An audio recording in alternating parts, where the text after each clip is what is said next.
Trudy Zimmerman as our first speaker. Trudy's only been here 6 months, and already she's gotten involved in the community. She has paintings on the second floor, if you've noticed them, and she has done a lot of wonderful things, which you'll hear about. She came to San Francisco in 1956 from Manitoba, Canada, yes. And her life has been full of adventures, and she will tell you. In the beginning, she was going to call her talk, "The Sun Never Sets on the Zimmermans." But because she's going to speak about her life with children and art, she's going to speak about "Like the Sun Never Sets." And now, Trudy, you tell us why the sun never sets. Okay, thank you. I think we'll take it. You want to use it? No, I've got We'll one. take it. Thanks. Good morning. I'm so happy to be here. And first, I think we're going to see a little YouTube, a little film about the program LEAP, Learning Through Educations in the Arts Project. It's changed its name several times, but when we started, that's what it was. And it's just easier to show it now rather than in the middle of the day. And I'd like you to pay particular attention. It's a program that provides arts and architecture to children in elementary schools. Not just public schools, but also parochial schools. And we started really in a parochial school to provide arts experiences for children at St. Dominic's School, which at that time was entirely a Black population. So I think we can go ahead. This is about LEAP and all the things they do.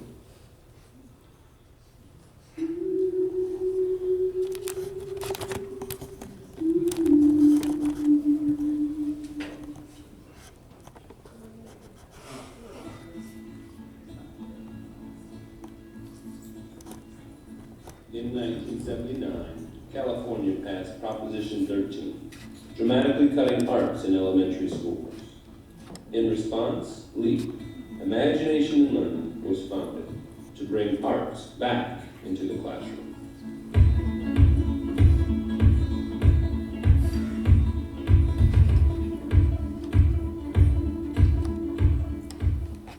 In its first year in operation, LEAP reached out to 180 students at St. Dominic's School in San Francisco. Over the next 30 years, LEAP would continue to grow and thrive, expanding its residencies to architecture, visual arts, dance, theater, storytelling, creative writing, and music. Today, LEAP, with its 40 highly skilled professional teaching artists, works to make arts a central part of effective teaching and learning by serving approximately 6,500 students in over 25 schools across the Bay Area. Residencies in art and architecture provide students with skills and knowledge which will help them become successful as students and effective contributors to society. With its aim and effort to continue its work and its goal to grow and reach more students, LEAP truly continues to be imagination in learning.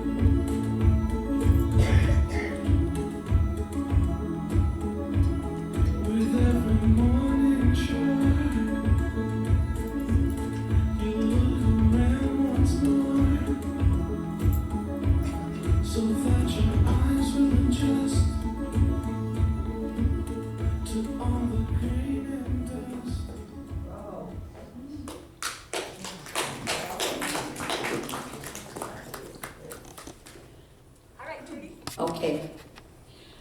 Okay. I grew up in a very small town in Manitoba, and we were the only Jewish family in this town. There were less than 1,000 people who lived in the community, and we're first going to see a picture of my grandparents when they came from Irkutsk in Siberia.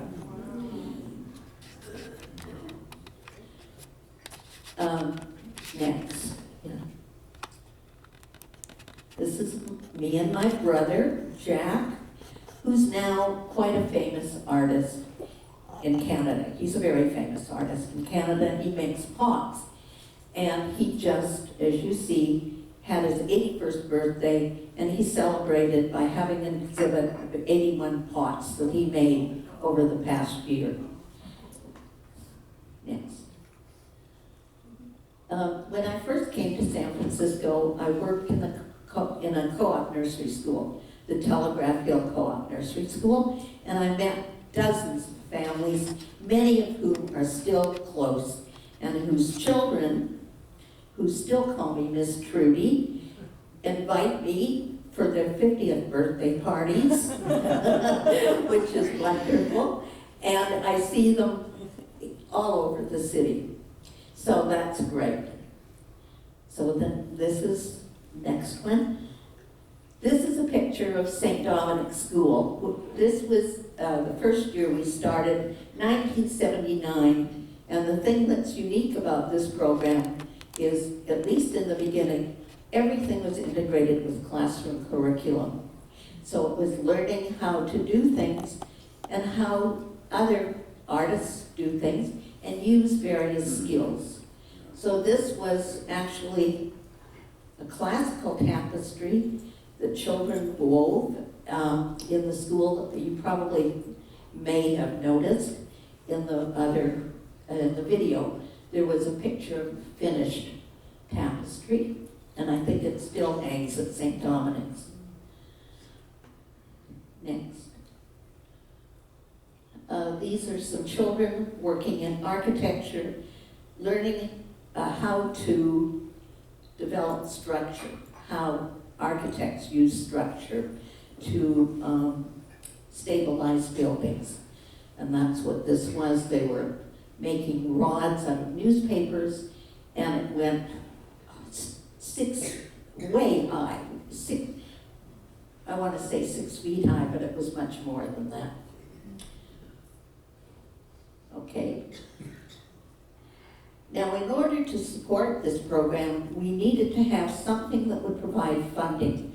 And we decided I had gone to a conference, seen a sandcastle builder, and I thought this would be a great thing to bring home and do in San Francisco with parents.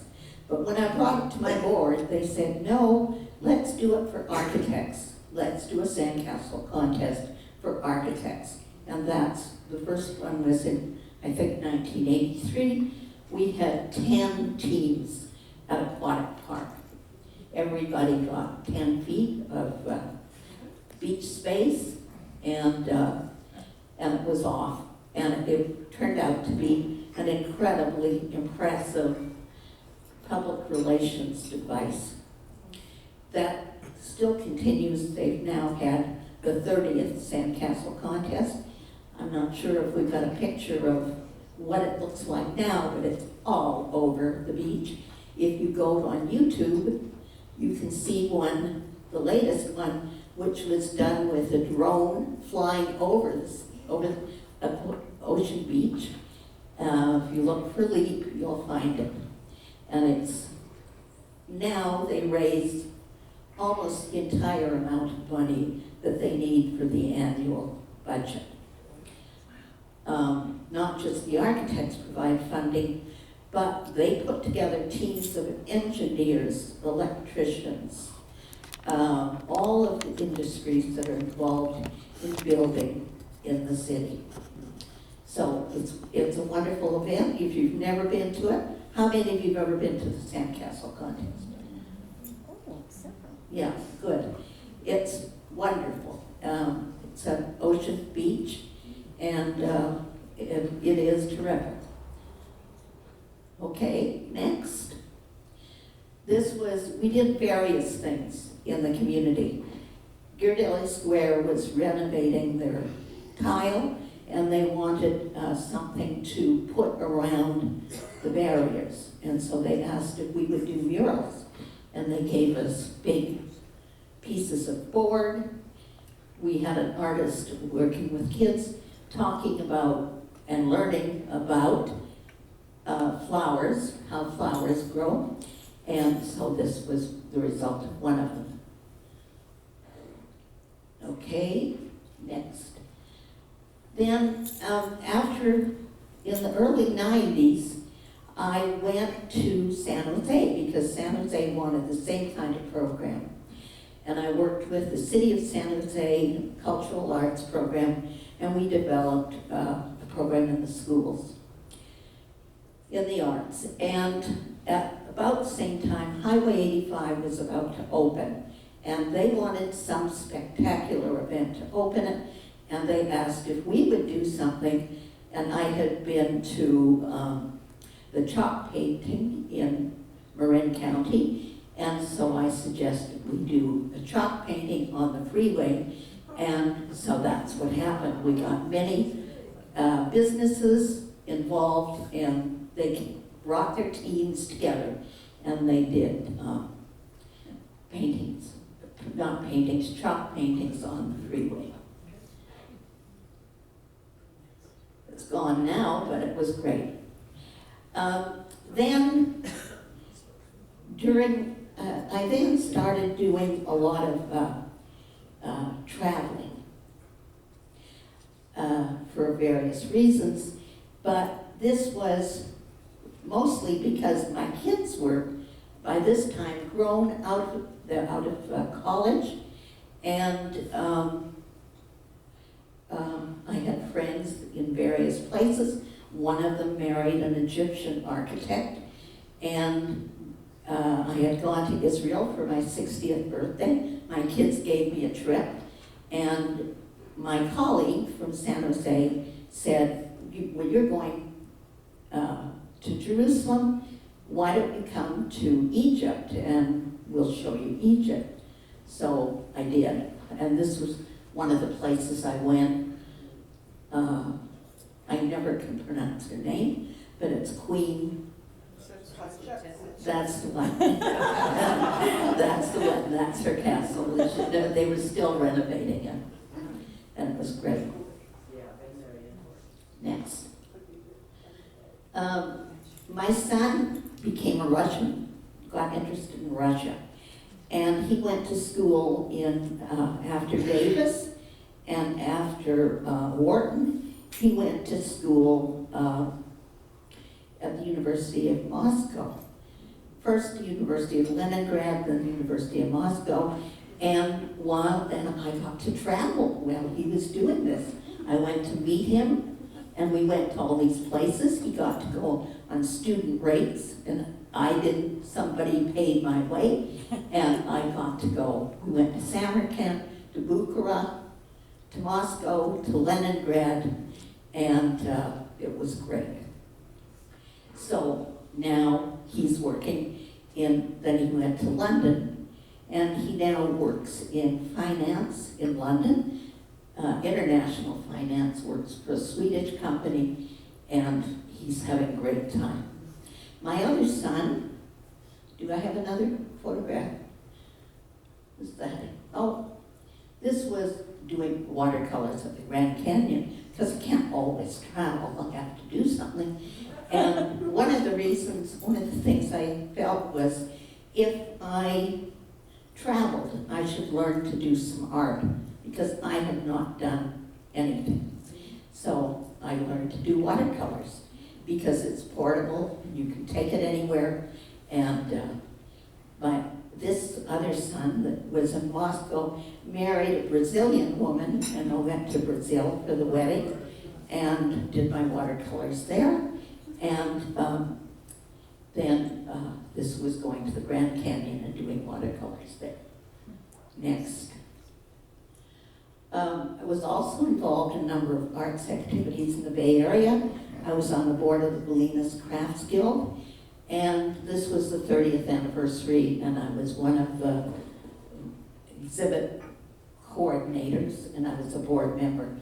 And so this just shows that was the 30th anniversary event. It's all over Northern California. It's fine craftsmen, a lot of woodworkers, and you may know some of the woodworkers. Okay, next. These are my boys when they were little.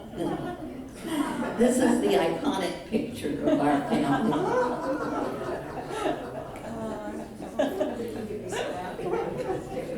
The older one is Harlan, and this is Michael. And this was on Clay Street in San Francisco. I was a single parent. I raised them alone with help from very good friends like Al Baum, who used to come every week, play with my boys, and take me out for dinner. And that was great. So this is them. Now, Michael lives in Australia. That's why we say the sun never sets. Because when it's nighttime in Australia, it's daytime in London. So next, Megan, these are three Zimmerman Australian kids trying on old glasses of mine and enjoying it. Big fun. And the next one, this is Harlan's 50th birthday. Today's his 51st birthday, and this is in London. They've had twins in the last 2 years, and they have a 9-year-old boy, Adam. And Michael, who lives in Australia, flew to London for 1 day for Harlan's 50th birthday party. Is that incredible?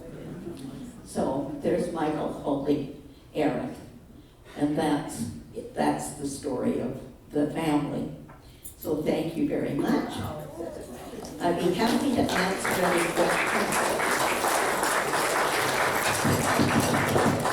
I have a microphone for questions from the audience. We just think it's very well done. Would you like to speak? We just think it's very well done. If I can ask a question, you said that you began art after you started traveling. What was Yes. your inspiration for helping with LEAP, if you yourself weren't? Oh, an I was artist? interested in children. I wasn't interested, I was interested in artists. I was interested in supporting